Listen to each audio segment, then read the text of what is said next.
সকল দর্শককে জানাই আমার সশ্রদ্ধ প্রণাম। ঠাকুরমা স্বামীজিকে আভূমি প্রণাম জানিয়ে আজকের প্রসঙ্গ শুরু করব। প্রতি মঙ্গলবার সন্ধে 7টা থেকে 8টা প্রাণারাম লাইভে সম্প্রচারিত হচ্ছে প্রাচীন সাধুদের স্মৃতিকথা। আমরা আগের 2 সপ্তাহে আলোচনা করেছি পরম পূজ্যপাদ ভূতেশানন্দ মহারাজের এবং মায়ের মন্ত্র শিষ্য শারদেশানন্দ মহারাজের স্মৃতিকথা। আমরা আজ আলোচনা করব প্রেমেশানন্দজির প্রেমের জীবন। স্বামী প্রেমেশানন্দের জীবনধারা ছিল অন্য খাতে প্রবাহিত। তিনি একাধারে ছিলেন জ্ঞানী আবার প্রেমিক সাধু। তার অসামান্য মনস্বিতা ছড়িয়ে আছে বিভিন্ন চিঠিপত্রে, তার প্রবন্ধে, রচনায়, আর সহজ সরল তার মুখের কথায়। মনন দ্বারা পরিপুষ্ট যে মন, তা কখনো বিক্ষিপ্ত হয় না। প্রেমেশানন্দজি ছিলেন তপস্বী, সাধক, গীতিকার, সংগঠক, আরো অনেক কিছু, যা ভাষায় বলে বোঝানো যায় না।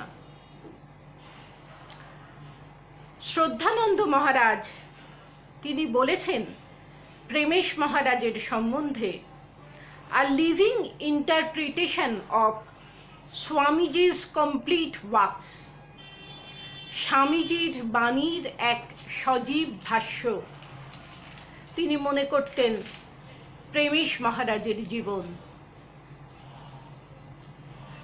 তার পূর্বাশ্রম শ্রীহট্ট বা সিলেটে, আর পূর্ব নাম ইন্দ্রদয়াল ভট্টাচার্য।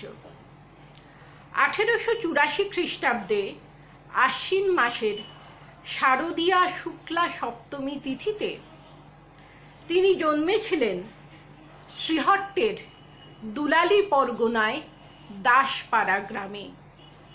তার পিতা মৃত্যুঞ্জয় ভট্টাচার্য ছিলেন তন্ত্র সাধক, আর মা শিবপ্রিয়া দেবী। সচ্ছল পরিবার। ইন্দ্রদয়াল ছোট থেকেই খুব শান্ত স্বভাবের ছিলেন, আর অতিশয় সুমধুর ছিল তার কণ্ঠস্বর। পরবর্তীকালে কথামৃতকার শ্রীম তার গান শুনে বলেছিলেন, আহা কি গানই গাইল, শুনলে ঠাকুর পর্যন্ত সমাধিস্থ হতেন। শ্রীহট্টের দুলালী পরগনায় সেই সময় ছিল শিল্প আর সংস্কৃতির পীঠস্থান। ইন্দ্রদয়ালের পরিবারেও পড়াশোনা এবং গান বাজনার খুব চর্চা ছিল। এন্ট্রান্স পরীক্ষায় উত্তীর্ণ হবার পর তিনি ল কলেজে ভর্তি হয়েছিলেন। তখন রায় বাহাদুর বলে একজন প্রভাবশালী ব্যক্তির সঙ্গে তার পরিচয় হয়। তার প্রয়োজন ছিল একজন বুদ্ধিমান অ্যাসিস্ট্যান্টের। তাই ইন্দ্রদয়াল সেই রায় বাহাদুরের সঙ্গে ঢাকায় চলে এলেন তার অ্যাসিস্ট্যান্ট হয়ে। সেখানেই অপেক্ষা করছিল তার জীবনের সর্বশ্রেষ্ঠ ভগবান প্রদত্ত পুরস্কার বলা যায়, শ্রী শ্রী রামকৃষ্ণ কথামৃত, যা তার জীবনের মোড় ঘুরিয়ে দিয়েছিল। তিনি বারবার বলতেন যে আমার প্রথম গুরু শ্রীম, এবং জীবনের প্রথম পর্বে আমি এম নামের কবিরাজের পাল্লায় পড়েছিলাম। এম মানে শ্রীম, যার ওষুধ কথামৃতম তপ্ত জীবনম আমার জীবনের মোড় ঘুরিয়ে দিয়েছিল।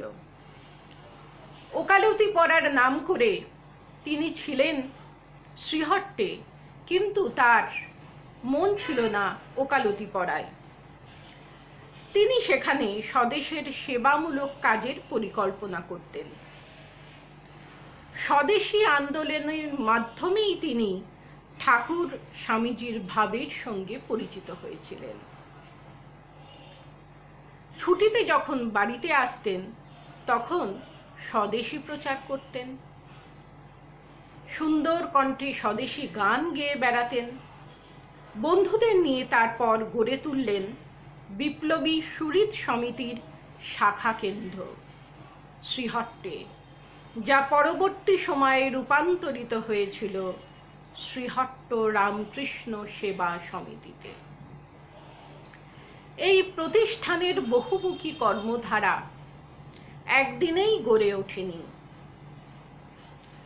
স্কুলে শিক্ষকতা করতেন ইন্দ্রদয়াল, আর বেছে বেছে ছাত্রদের ধরে এনে তাদের মায়ের মতো ভালোবাসা দিতেন।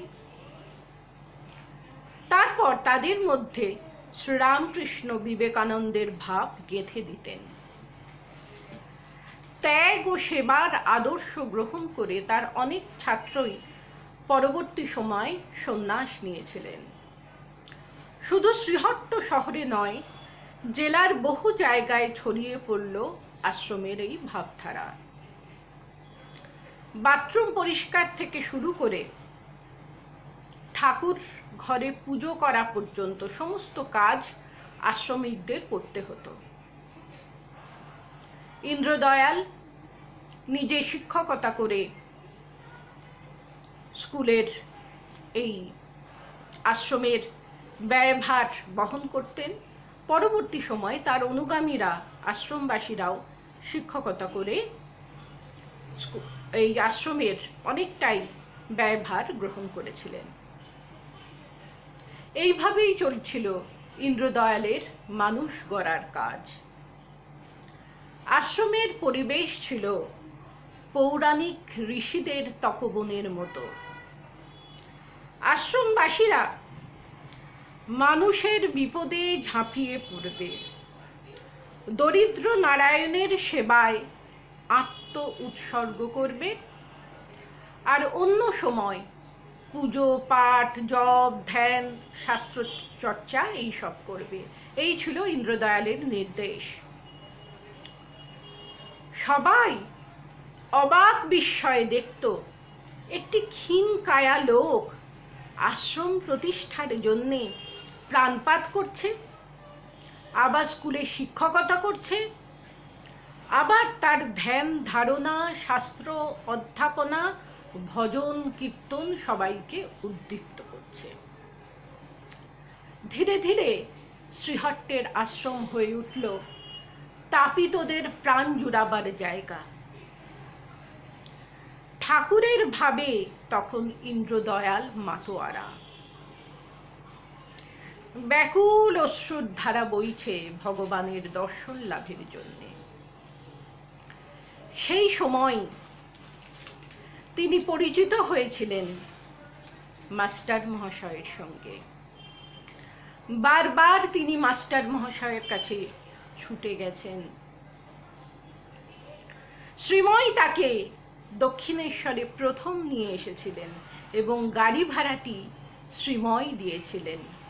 তখন ইন্দ্রদয়াল বলেছিলেন তীর্থে এসে ঋণ রাখতে নেই।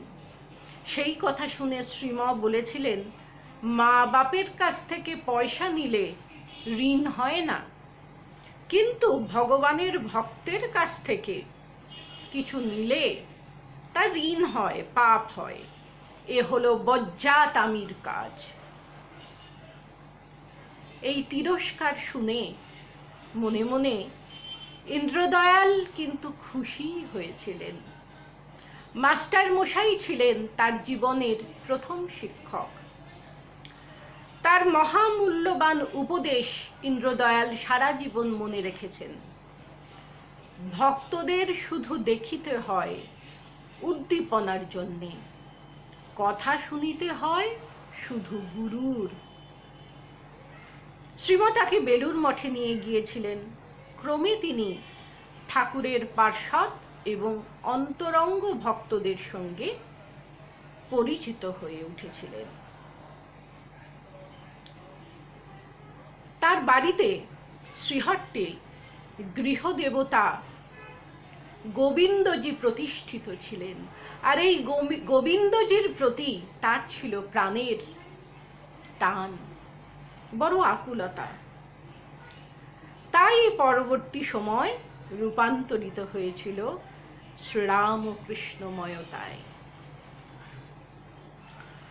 ইন্দ্রদয়ালের কণ্ঠের ভক্তিগীতি শুনে শ্রীম বলেছিলেন, ঠাকুরের পরে আর এমন মিষ্টি গান শুনিনি। কখনো তিনি বলতেন যে তোমাকে সাধন ভজন করতে হবে না, এমন গান যে লিখতে পারে, এমন গান যে গাইতে পারে সে ধন্য। কখনো বা তিনি বলতেন যে ও সাক্ষাৎ দর্শন করে লিখেছে, অর্থাৎ ভগবত দর্শনের আনন্দ অনুভূতি না হলে এমন গান কেউ রচনা করতে পারে না। এটাই মাস্টার মশাই মনে করতেন। ইন্দ্রদয়াল কুলগুরুর কাছ থেকে মন্ত্র নিয়েছিলেন, তাই শ্রী শ্রী মা প্রথমে তাকে বারণ করেছিলেন, দীক্ষা দিতে চাননি, বলেছিলেন যে গুরুর প্রতি শ্রদ্ধা রেখে গুরুর নির্দেশিত পথে তুমি সাধন ভজন করো। কিন্তু ইন্দ্রদয়াল কিছুতেই শান্তি পাচ্ছিলেন না। তখন শ্রী শ্রী মা তাকে কৃপা করতে রাজি হয়েছিলেন। মাতৃদর্শনে ইন্দ্রদয়াল যখন জয়রামবাটি যাচ্ছিলেন, তখন ট্রেনে তার সহযাত্রী হয়েছিলেন এক ভদ্রলোক, যিনি জিপটা গ্রামের জমিদার বংশের। তিনি ইন্দ্রদয়ালকে জোর করে বাড়িতে নিয়ে যান এবং খুব আদর আপ্যায়ন করেন, সেবা করেন। ইন্দ্রদয়ালের প্রথম মনে হয়েছিল যে তিনি সম্ভ্রান্ত বংশীয়, তাই বোধহয় জিপটা গ্রামের এই জমিদার তাকে এত খাতির যত্ন করছেন। কিন্তু পরে তিনি বুঝেছিলেন যে শ্রী শ্রী মা তার অবোধ সন্তানকে কোলে বসিয়ে নিয়ে আসার জন্য এমন ব্যবস্থাটি করে রেখেছেন। শ্রী শ্রী মা তাকে মন্ত্র দিয়েছিলেন। ইন্দ্রদয়াল তো দারুণ খুশি। তিনি বলেছেন, আমি তো বাউল স্বভাবের মানুষ, তাই জয়রামবাটিতে আনন্দে নেচে নেচে বেড়াতাম। তাই দেখে ভানু পিসি বলতেন, মা তোমার কেমন ছেলে, কেবল নেচে নেচে বেড়ায়। মা বলতেন, আমার ছেলে ওই রকমই হয়। মা ইন্দ্রদয়ালের গান শুনতে বড় ভালোবাসতেন। আজি কোকিল কুজনে মলয় পবনে শিহরি উঠিছে প্রাণ। এই গানটি শুনে মা নয়নের জলে ভেসেছিলেন। তিনি নিজে তুলে নিয়েছিলেন এই গানটি, রাধুদিকে বলেছিলেন কাগজ পেন্সিল নিয়ে এসে লেখ, এবং মা নিজেও এই গানটি গাইতেন। ইন্দ্রদয়ালের অনুপস্থিতিতে মা বলতেন, হঠাৎ হঠাৎ তার কথা মনে পড়ে যায়, জন্ম জন্ম আমার সন্তান। শ্রীহট্ট থেকে 2 কিশোর জয়রামবাটিতে এসেছেন। তাদের ইচ্ছা শ্রী শ্রী মায়ের কাছে দীক্ষা নেবার, কিন্তু মায়ের শরীর তখন খারাপ। সেবক মহারাজ বললেন, এবার তো হবে না, তোমরা মাতৃদর্শন করে ফিরে যাও, আবার পরে এসো, তখন দীক্ষার ব্যবস্থা হবে। তা সেই 2টি তরুণ, তারা ছাত্র, তারা দুজনে মাতৃদর্শনে মাকে প্রণাম করবার জন্য, দর্শন করবার জন্য গিয়েছেন। মা জিজ্ঞাসা করছেন, তোমরা কোথা থেকে এসেছো বাবা? ছেলে 2টি বলছে, শ্রীহট্ট থেকে। যেই শুনেছেন শ্রীহট্ট, অসুস্থ মায়ের মুখটি উজ্জ্বল হয়ে উঠল। তিনি বলছেন, তোমরা ইন্দ্রদয়ালকে চেনো বাবা? মা যখন শুনলেন যে তারা ভালোভাবেই চেনে এবং প্রায় তার আশ্রমে গিয়ে কাজকর্ম করে, তখন মা বললেন, ঠিক আছে বাবা, কাল তোমাদের দীক্ষা হবে। ইন্দ্রদয়ালের প্রতি তার ছিল এমনই ভালোবাসা। ইন্দ্রদয়াল মাকে বলতেন, মা সিলেটে কত ভক্ত আছে, সবাই তো আসতে পারে না, তুমি সকলকে আশীর্বাদ করো মা। মা বলেছিলেন, বাবা ঠাকুর আছেন। এইটি 3 বার বলিয়ে নিয়েছিলেন ইন্দ্রদয়াল। মা বলেছিলেন, ঠাকুর আছেন, ঠাকুর আছেন, ঠাকুর আছেন। বেলুড় মঠে একবার স্বামী ব্রহ্মানন্দ, স্বামী অভেদানন্দ বসে আছেন ঘরে, আর তাদের সামনে দাঁড়িয়ে আছেন শ্রীহট্ট থেকে আগত দেবেন্দ্র বিজয়। পরে তার সন্ন্যাস হয়েছিল, নাম হয়েছিল স্বামী সৌমানন্দ। তা ব্রহ্মানন্দ মহারাজ তো খুব গান ভালোবাসতেন। তিনি দেবেন্দ্রকে একটি গান গাইতে বলেছিলেন এবং দেবেন্দ্র প্রাণ ভরে ইন্দ্রদয়ালের লেখা একটি গান গেয়েছিলেন সেদিন, এসো ভুবন পাবন নারায়ণ। গান শুনে রাখাল মহারাজ ভাবাবিষ্ট হয়েছিলেন। পরে বলেছিলেন, নারায়ণ নারায়ণ, এ গান যে রচনা করেছে সে ধন্য, এ গান যারা শুনবে বা গাইবে তাদের কল্যাণ হবে। মহারাজ এই গানটি বড় ভালোবাসতেন, বারবার শুনতে চাইতেন রাখাল মহারাজ। এসো ভুবন পাবন নারায়ণ।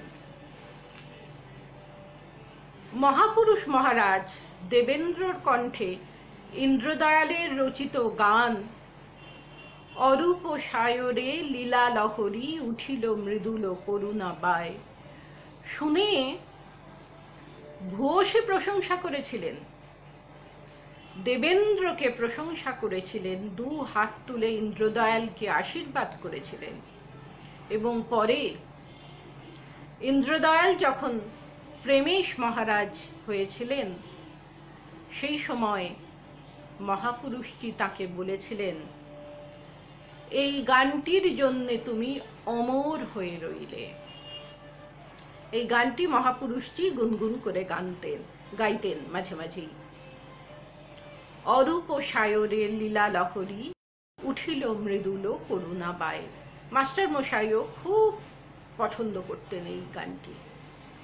ব্রহ্মচারী অক্ষয় চৈতন্য, তিনিও তো বাংলাদেশের মানুষ, তিনি বলছেন যে স্বামীজির বা ঠাকুরের জন্মতিথিতে ইন্দ্রদয়াল 3-4টি গান রচনা করত, আর আমরা দিনের পর দিন সেই গান গেয়ে বেড়াতাম।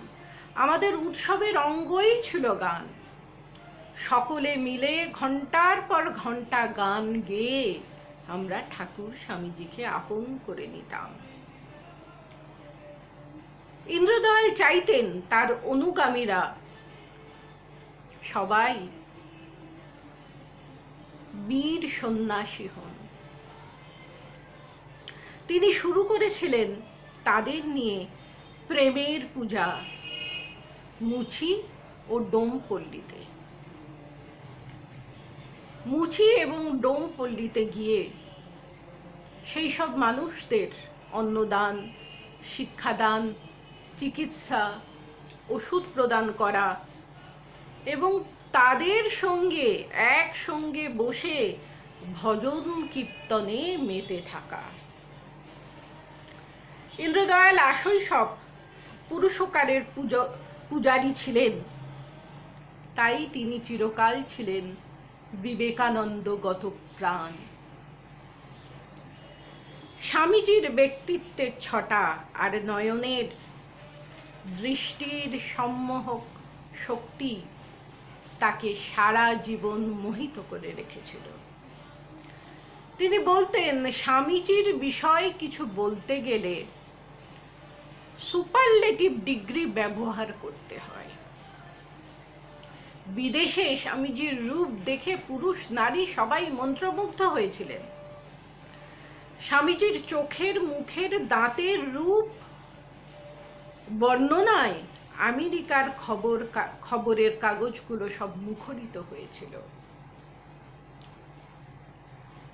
তার জীবনের প্রথম দিকের একটি ঘটনা তিনি বলছেন, তিনি যখন পূর্বাশ্রমে ছিলেন তার একটি সাধন কক্ষ ছিল, সেখানে তিনি জপ ধ্যান করতেন। সেখানে ঠাকুরের আর স্বামীজির ছবি ছিল। তা তিনি ধ্যান করতে বসেছেন, ঠাকুরের মুখটি কিছুতেই ধ্যানে আসছে না। স্বামীজির সেই দেব দুর্লভ মুখটি বারবার ভেসে আসছে। বারবার চেষ্টা করছেন তিনি ধ্যানে ঠাকুরকে দেখতে, কিন্তু তার ধ্যান চিন্তনে বারবার স্বামীজি ভেসে আসছেন। বলেছিলেন যে কোনো উপায় না দেখে সেই ঘর থেকে স্বামীজির ছবিটি সরিয়ে দিতে হয়েছিল। তারপর তার জীবনে ঠাকুরমা স্বামীজি সব একাকার হয়ে যায়। ইন্দ্রদয়াল প্রকৃত অর্থেই বৈরাগ্য আশ্রমবাসী ছিলেন, কিন্তু তার মা যতদিন জীবিত ছিলেন তিনি সেই দাসপাড়া গ্রামে যেতেন, মায়ের খোঁজ খবর নিতেন।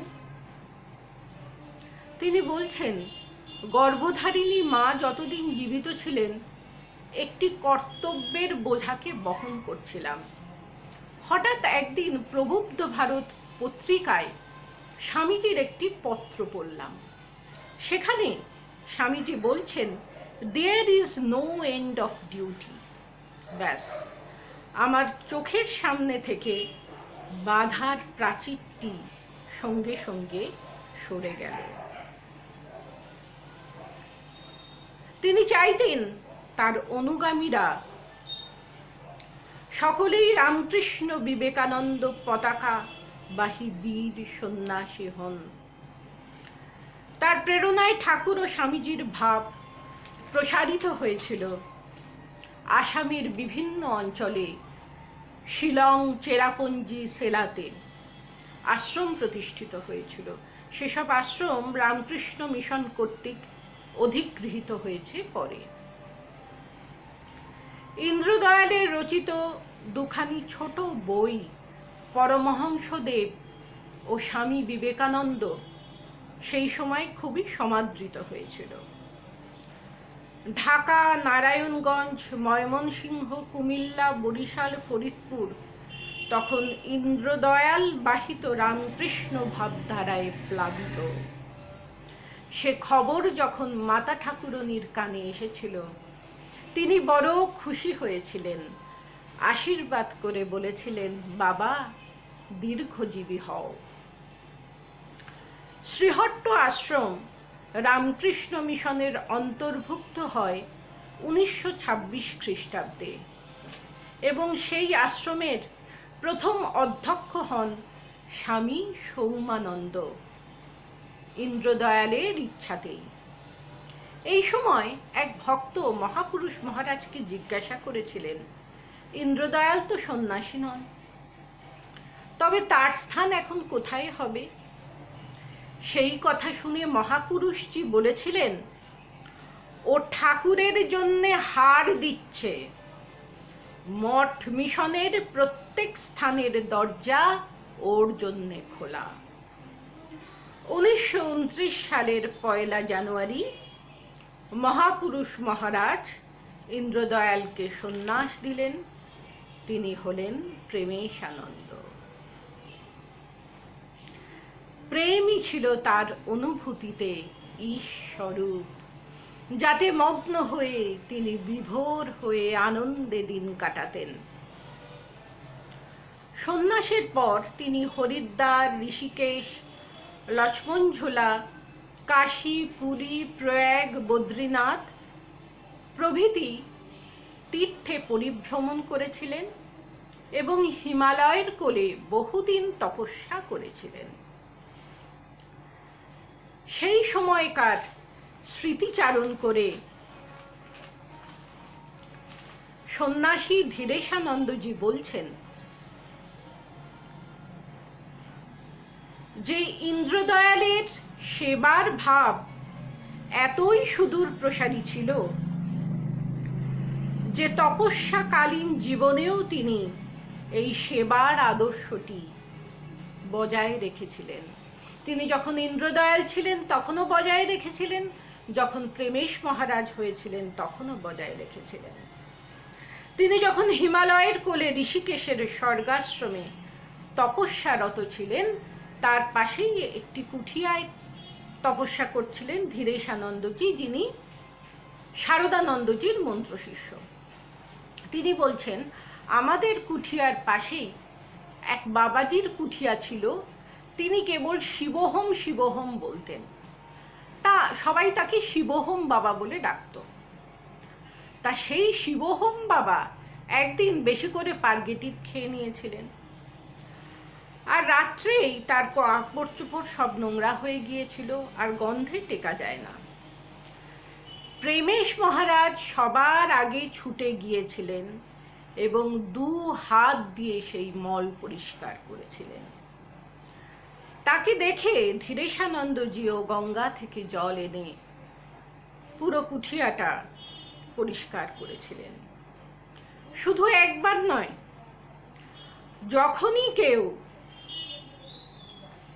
অসুস্থ হতেন, প্রেমেশ মহারাজ প্রথমেই ছুটে যেতেন তার সেবা করার জন্য।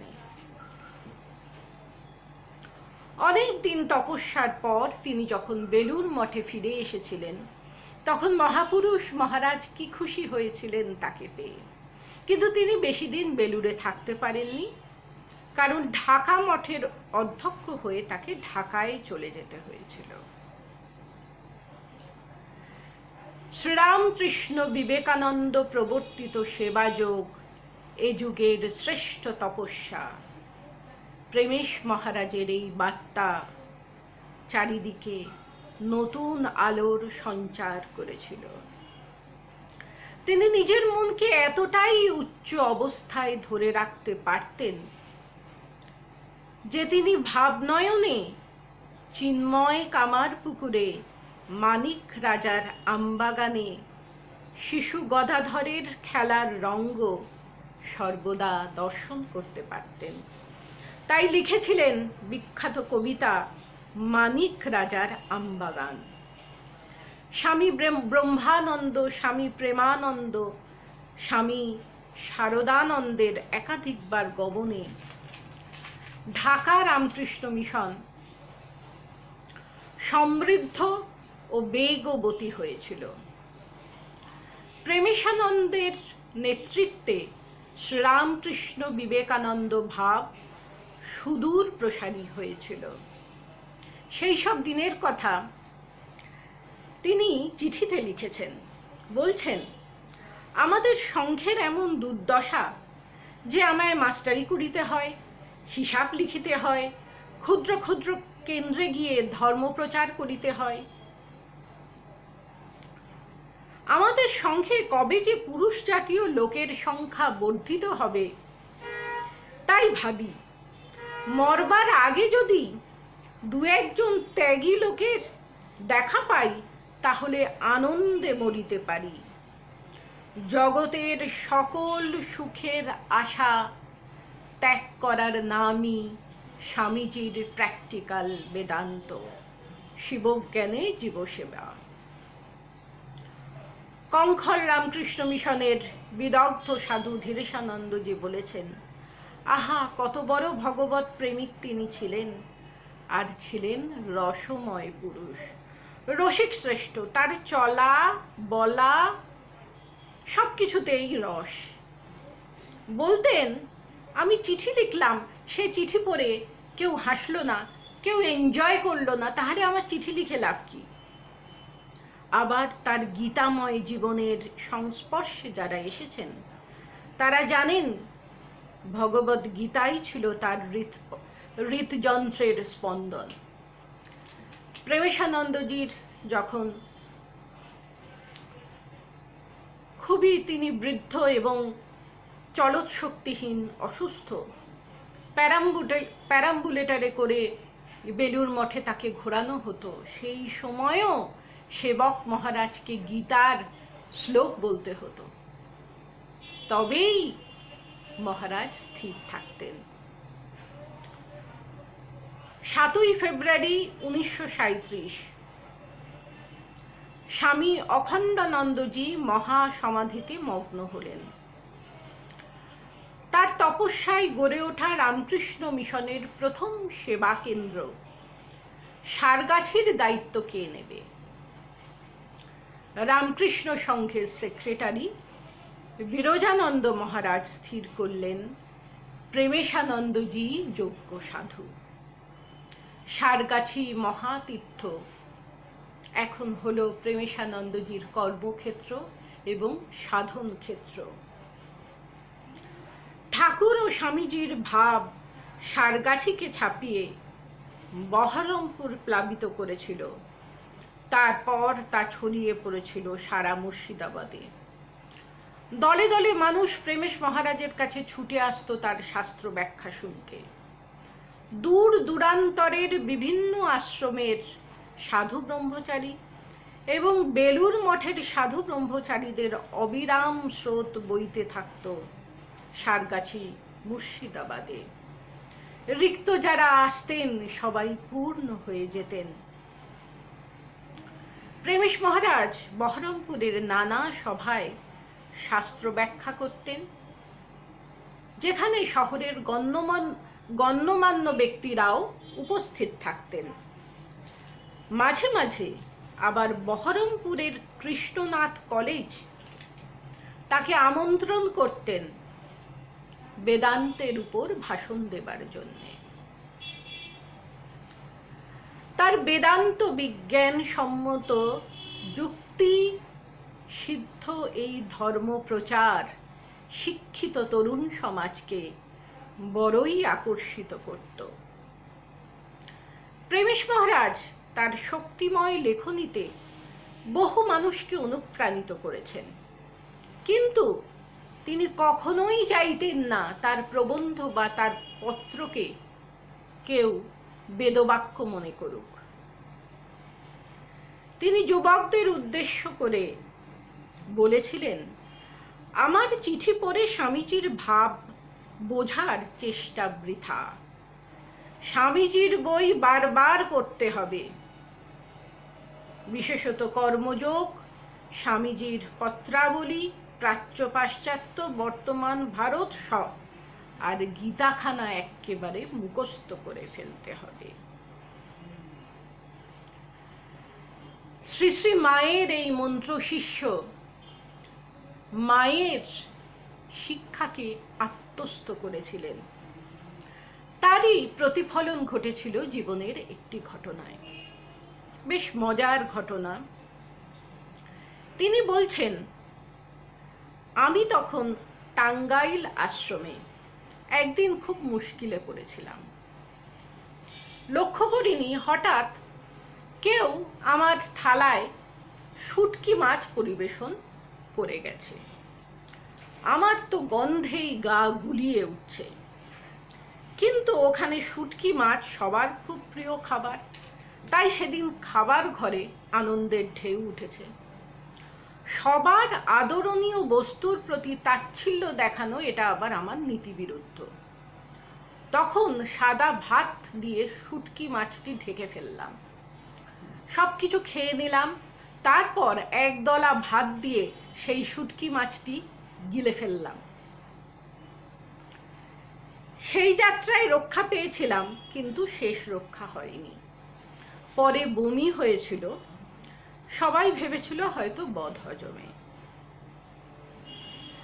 আরেক দিনের ঘটনা, বেলুর মঠের এক সাধু প্রেমেশ মহারাজকে দেখলেই বিদ্রূপ করে বলতেন, রাধে রাধে। প্রেমেশ মহারাজ কিন্তু খুব বিনীতভাবে তাকে নমস্কার জানাতেন। কিন্তু এই সাধুটির ঔদ্ধত্য সবার বিরক্তির কারণ হয়েছিল। প্রেমেশ মহারাজের কি বুদ্ধিমত্তা! তিনি একদিন সকালবেলা সেই সাধুটিকে দেখে নিজে থেকেই চেঁচিয়ে বলে উঠেছিলেন, ওং নমো কাল ভৈরবায়। ব্যাস, সাধুটি এরপর থেকে প্রেমেশ মহারাজের সঙ্গে চিরকাল বিনীত আচরণই করেছিলেন। মহারাজের জীবন অনেকটাই কেটেছে তপস্যা করে, তা বলে তিনি সকলকে কর্মবিমুখ হয়ে তপস্যা করতে কখনো উৎসাহ দিতেন না, বরং নিষেধ করতেন। বলতেন, দীর্ঘকাল সেবা কার্য করে আত্মনিয়োগ করলে মন আপনি অন্তর্মুখী হয়, তখনই সেই মন তপস্যার উপযোগিতা অর্জন করে। নানা কারণে আশ্রমে অশান্তি বোধ করায় এক ব্রহ্মচারী তাকে পত্রে লিখেছিলেন যে তিনি হিমালয়ে গিয়ে তপস্যা করতে চান। প্রেমেশ মহারাজ যেন তাকে অনুমতি দেন। প্রেমেশ মহারাজ খুব ভৎসনা করে তাকে চিঠি লিখেছিলেন। তিনি লিখেছিলেন, ঠাকুরের কাজ করতে এসে এই কয়েক বছর কাজ করেই তুমি পালাবার চেষ্টা করছো। যতই কষ্ট হোক আশ্রমে থেকে ঠাকুরের কাজ করতে হবে। এই পথে অসীম ধৈর্যের প্রয়োজন। কে কি ভাবলো, কে কি বলল, তার হিসাব নিকাশ কষে তো তোমার কোনো লাভ নেই। মানুষের বাইরেটা খারাপ বলে মনে হতে পারে, কিন্তু মনে রেখো মানুষের অন্তরেই ভগবানের বাস। কথামৃত বারবার পড়ো, একসঙ্গে সবাই মিলে বসে স্বামীজির বই পড়ো, লীলা প্রসঙ্গ পড়ো, মনে জোর পাবে। প্রেমেশ মহারাজের এক স্নেহধন্যা ভক্তকন্যা, তার দীক্ষা হয়েছে বিরজানন্দজির কাছে। সেই ভক্ত মেয়েটি প্রেমেশানন্দজিকে চিঠি লিখেছেন। প্রেমেশানন্দজি তো দারুণ খুশি। তিনি লিখলেন, বিবেকানন্দের সন্তান বিরজানন্দ, আর তুমি তার আশ্রিত হলে, তাহলে তুমি হলে বিরজানন্দের সন্তান, তার মানে তুমি বিবেকানন্দের নাতনি। এই কথাটা কারো কেবল বলবার কোনো প্রয়োজন নেই, শুধু মনের মধ্যে গেঁথে রেখো। এইভাবেই তিনি উদ্দীপ্ত করতেন, অনুপ্রাণিত করতেন। এক সাধু তিনি স্মৃতিচারণ করেছেন। তিনি বলছেন, আমি কঙ্খলে যোগদান করি, কিন্তু ওখানকার জল হাওয়া আমাকে স্যুট করছিল না, বারবার কেবল অসুস্থ হচ্ছিলাম। ভীষণ হতাশ হয়ে পড়লাম যে আমি তো চিররুগ্ন, আমার ব্রহ্মচর্য দীক্ষাও হবে না। এই সময় প্রেমেশানন্দজি কঙ্খল আশ্রমে এসেছিলেন এবং আমার শুকনো চেহারার বিষাদ মাখা মুখ দেখে তিনি নিজেই সবকিছু বুঝতে পেরেছিলেন। তিনি আমার সঙ্গে সবসময় হাসি মাখা মুখে কথা বলতেন, আর আমার সঙ্গে যখনই তার দেখা হতো একটা চিরকুট ধরিয়ে দিতেন, তার মধ্যে একটা করে গীতার শ্লোক লেখা থাকত। এইভাবে তিনি আমাকে পুরো গীতা পড়িয়ে নিয়েছিলেন। শুধু পড়িয়ে নেওয়া নয়, মুখস্থ করতে বাধ্য করেছিলেন। প্রতিদিন আমায় বলতেন সাধু জীবনের উদ্দেশ্য কি। আমার জন্যে পরম পূজ্যপাদ মাধবানন্দজিকে তিনি চিঠি লিখেছিলেন যাতে আমার ব্রহ্মচর্য দীক্ষার কোনো অসুবিধা না হয়, আর আমাকে যাতে অন্য কোনো সেন্টারে ট্রান্সফার করা হয়। আমাকে বাল্যগঞ্জে ট্রান্সফার করা হলো। ওখানকার জল হাওয়ায় আমি সুস্থ হয়ে উঠলাম এবং পরে আমার সন্ন্যাসও হলো। প্রেমেশানন্দজি যে আমার জীবনে কি আমি তা বলতে পারবো না, সেই সাধুটি বলছেন। তার সঙ্গে দেখা না হলে আমি কোথায় ভেসে যেতাম। মহারাজ আমাকে বাঁচিয়েছেন, তার জন্যেই আমি সাধু হতে পেরেছি। অতিরিক্ত পরিশ্রমে মহারাজের শরীর ভাঙতে শুরু করেছিল। এমনই শরীর খারাপ হয়েছিল যে তার পক্ষে আর কোনো দায়িত্বভার গ্রহণ করার মতো তার শারীরিক ক্ষমতা ছিল না। তখন সারগাছি আশ্রমের ভার তিনি দিলেন পরম স্নেহাস্পদ স্বামী সুখানন্দকে। সুখানন্দ মহারাজ প্রেমেশ মহারাজের দেখাশোনার জন্যে একজন সেবকের ব্যবস্থা করেছিলেন।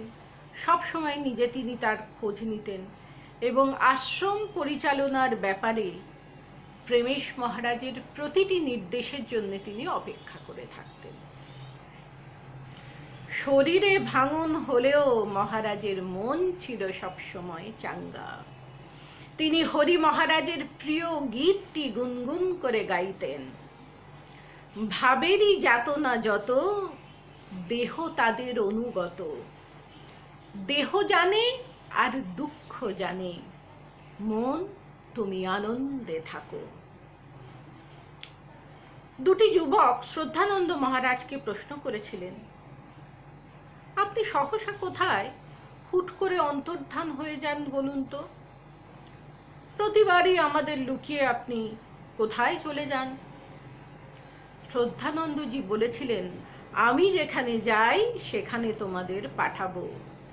সারগাছি আশ্রমে প্রেমেশ মহারাজের কাছে যাই ছুটে ছুটে, না গিয়ে যে থাকতে পারি না। তোমরাও যাও, তাকে প্রণাম করে এসো। দেখবে a living interpretation of Swamiji's complete works. এই দুটি যুবক মূর্তিমান বিবেকানন্দ বাণীকে চাক্ষুষ দর্শন করে তাদের জীবন সার্থক করেছিল। স্বাস্থ্যের ক্রমাগত অবনতির জন্য প্রেমেশানন্দজিকে বেলুড় মঠে ফিরে আসতে হয়েছিল। তার উপস্থিতিতে পরোক্ষভাবে সুবিধাই হয়েছিল, কারণ তিনি মঠ কর্তৃপক্ষকে প্রেরণা জুগিয়েছিলেন সমস্ত কর্মধারায়। আর সেই সময় তিনি ভাবী স্ত্রী মঠ রূপী বিশাল বটবৃক্ষে বাড়ি সিঞ্চন করেছিলেন। তার অনুপ্রেরণায় অনেক তেজস্বিনী নারী সারদা মঠের সন্ন্যাসী রূপে আত্মপ্রকাশ করেছিলেন। এক উচ্চ অধিকার সম্পন্না মেয়েকে তিনি চিঠিতে লিখছেন, আমি আজকাল নড়তে চড়তে পারি না, তবু আনন্দে আছি। এই চিরদুঃখিনী মাতৃজাতির সেবায় তোমার এই জীবনটা দাও। ভক্তি, মুক্তি, জ্ঞান সাধনের জন্য আবার ইচ্ছা মতো না হয় দেহ ধারণ করো। সামনে অনন্ত সম্ভাবনা রয়েছে। শ্রী শ্রী মা এসেছেন, তার বিজয় পতাকা নিয়ে তোমরা এদেশের অজ্ঞান, কুসংস্কারাচ্ছন্ন, অশিক্ষিত মা সীতাদের উদ্ধার করো। তোমাদের সঙ্গে শ্রী শ্রী মা আছেন, জয় তো সুনিশ্চিত। শ্রী শ্রী মায়ের অতি আদরের দুই বরেণ্য সন্তান বিশুদ্ধানন্দজি আর প্রেমেশানন্দজি। বিশুদ্ধানন্দজি যখন বেলুড় মঠ এবং মিশনের সংঘ অধ্যক্ষ হলেন, তারপর প্রেমেশ মহারাজ তাকে পত্রে প্রণাম জানাতেন। বিশুদ্ধানন্দজি প্রেমেশ মহারাজকেও প্রণাম জানাতেন, কিন্তু প্রেমেশ মহারাজ বয়সে কনিষ্ঠ ছিলেন, তাই তিনি বড় কুণ্ঠিত হতেন। তখন একদিন বিশুদ্ধানন্দজি বলেছিলেন, আমি প্রণাম জানাই মায়ের ইন্দ্রদয়ালকে। প্রেসিডেন্ট হওয়ার পর মাধবানন্দজি স্বয়ং সারগাছিতে গিয়েছিলেন প্রেমেশ মহারাজের সঙ্গে দেখা করতে। আনন্দিত প্রেমেশ মহারাজ বলেছিলেন, তিনি সংঘ অধ্যক্ষকে সত্য সত্যই ঠাকুরের প্রতিমা জ্ঞান করেন। সেই কথা শুনে মাধবানন্দজি বলেছিলেন, প্রতিমা যখন বললেন, এই প্রতিমায় প্রাণ প্রতিষ্ঠা আপনাকেই করতে হবে। বরেণ্য সাধুদের তার প্রতি ছিল এমনই শ্রদ্ধা। বীরেশ্বরানন্দজি আর প্রেমেশানন্দজি তাদের দীর্ঘকালের বন্ধুত্বপূর্ণ গভীর সম্পর্ক ছিল। বীরেশ্বরানন্দজি যখন বেলুড় মঠ এবং মিশনের সংঘ অধ্যক্ষ হয়েছিলেন, তখন কাশীতে প্রেমেশানন্দজি খুব অসুস্থ, কিন্তু তিনি বীরেশ্বরানন্দজিকে দর্শনের জন্য একেবারে অস্থির হয়ে উঠেছিলেন। প্রভু মহারাজ এই কথা শুনে তিনি এবং ভরত মহারাজ কাশীতে এসেছিলেন প্রেমেশ মহারাজের সঙ্গে দেখা করতে। প্রেমেশ মহারাজ তাকে দেখে বলেছিলেন, মহারাজ কৃপা করে দর্শন তো দিলেন, এবার পায়ের ধুলো দিন।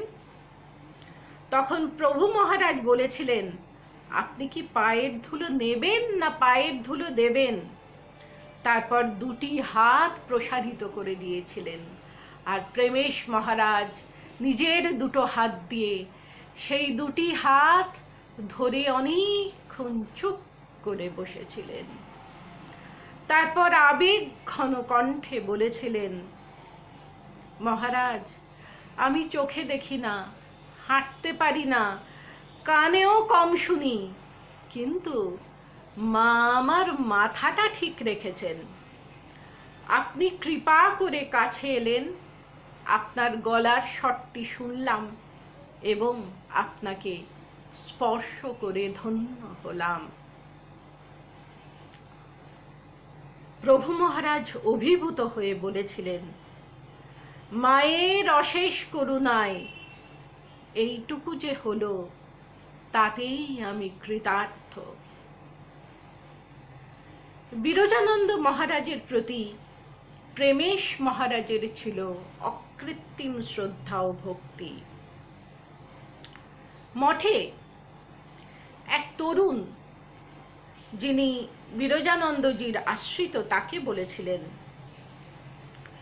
তুমি যার চরণে আশ্রয় পেয়েছ তিনি তো WD মার্কা ইঞ্জিন, প্রচন্ড শক্তিধর আর ভয়ঙ্কর গতিশীল। যুদ্ধের দাপট সামলাবার জন্যে ইংরেজরা চালু করেছিল এক ধরনের ইঞ্জিন, যাতে লেখা থাকতো WD, মানে ওয়ার ডিপার্টমেন্টের প্রয়োজনের জন্যে। গুরু ভবসাগর পার করেন, যে গুরুর অসাধারণ ক্ষমতা আমরা তাকে বলি WD মার্কা। শত্রু নিধনের জন্য কামান প্রয়োজন, আর অধ্যাত্ম সম্পদ হরণকারী শত্রুর সংখ্যাও তো সংসারে কম নয়। কত সম্ভাবনাময় জীবনকে তারা শেষ করে দেয়। গুরু শক্তি হচ্ছেন সেই শত্রু ধ্বংসকারী কামান, আর বিরজানন্দ মহারাজ হচ্ছেন দুই মুখ আলা কামান। কেন না, স্বয়ং মা ঠাকুরন তাকে চারপাশ দিয়ে বলেছিলেন মন্ত্র প্রদানের জন্য, এবং কোন অধিকারীকে কি মন্ত্র দিতে হবে সেটাও মা বলে দিয়েছিলেন। সুতরাং মা ঠাকুরন তোমাদের যা দিয়েছেন, এই বিরজানন্দজি তোমাদের যা দিয়েছেন, তা মাতৃদত্ত মহামন্ত্র। আবার স্বামীজি একদিন মঠে ধ্যানান্তে শক্তি সঞ্চার করে বিরজানন্দজির মাথায় হাত রেখে বলেছিলেন উপযুক্ত প্রার্থীকে দীক্ষা দিতে, এবং পাত্র বিশেষের জন্য ভিন্ন ভিন্ন মন্ত্র। তাহলেই বুঝে দেখো, শ্রী শ্রী মা এবং স্বামীজি এই উভয় শক্তি স্বামী বিরজানন্দের মধ্যে ক্রিয়াশীল। এতই ছিল তার প্রতি তার শ্রদ্ধা ও ভক্তি।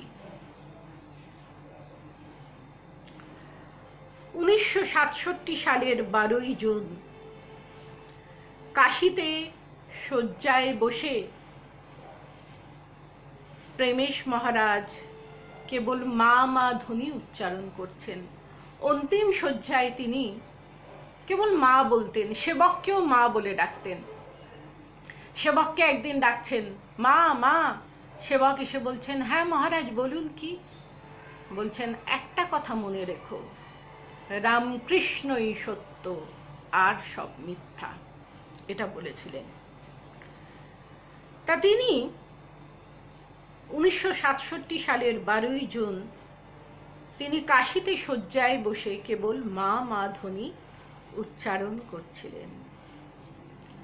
সেই মা ডাকও ধীরে ধীরে স্তিমিত হলো। মাতৃগত প্রাণ শিশুটি মায়ের কোলে নিরাপদ আশ্রয়ে লুকিয়ে পড়লেন। প্রেমেশানন্দ মহারাজের মহা সমাধি হলো। তার অনন্য জীবন আমাদের স্বামীজির কথাই মনে করিয়ে দেয়। They are all principle, no personality. তাদের ব্যক্তিত্ব লুপ্ত, তারা শুধুই তত্ত্ব স্বরূপ। প্রেমেশানন্দজির প্রেমের জীবন, এত প্রেম তিনি বিতরণ করেছেন। গরিব দুঃখী আর্ত তাদের সেবা করেছেন, ভালোবাসা বিলিয়েছেন, কাছে ডেকে নিয়েছেন, কত মানুষকে অনুপ্রাণিত করেছেন, কত অনুগামী তারা বীর সন্ন্যাসী হয়েছেন। এই প্রেমেশ মহারাজের উদ্দেশ্যে জানাই আমাদের ভুলণ্ঠিত প্রণাম। আরেকবার মনে করিয়ে দিই, প্রতি মঙ্গলবার 7টা থেকে 8টা প্রাণারাম ইউটিউব চ্যানেলে লাইভ অনুষ্ঠান সম্প্রচারিত হবে। প্রাচীন সাধুদের স্মৃতিকথা। আপনারা যদি প্রাণারাম চ্যানেলটিকে সাবস্ক্রাইব করেন তাহলে নোটিফিকেশন পাবেন। আপনাদের বারবার মনে করিয়ে দেওয়া হবে কোন দিন কোন সময় এই অনুষ্ঠানটি প্রচারিত হবে। প্রাণারাম ইউটিউব চ্যানেল ঠাকুরমা স্বামীজি ভাব প্রচারের জন্যে যে প্রচেষ্টা নিয়েছেন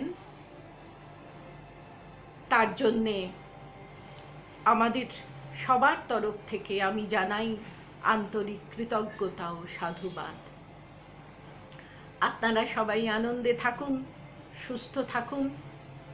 এর পরের মঙ্গলবার এই রকমই এক বরেণ্য সাধুর অসামান্য জীবন কথা আমরা একসঙ্গে একত্রিত হয়ে আলোচনা করব। এই লাইভ প্রোগ্রামের সুবিধা হলো সবাই মিলে বসে একটু বেশি সময় ধরে আমরা ঠাকুরমা স্বামীজির অনুধ্যান করতে পারি। যে বিপদের মধ্যে দিয়ে আমরা চলেছি, যে কঠিন পরিস্থিতিতে আমরা আছি, তাতে ভগবানের নাম নিলেই আমরা একমাত্র মনে সাহস ও আত্মার শান্তি পাব। তাই সবাই সুস্থ থাকুন, মায়ের নামে থাকুন, আনন্দে থাকুন, আর প্রাণারামের বিভিন্ন অনুষ্ঠান দেখতে থাকুন। পরের মঙ্গলবার আবার সন্ধ্যে 7টায় আমরা মিলিত হব এমন কোনো প্রাচীন সাধুর জীবন কাহিনী নিয়ে। আজকে এখানেই শেষ। নমস্কার।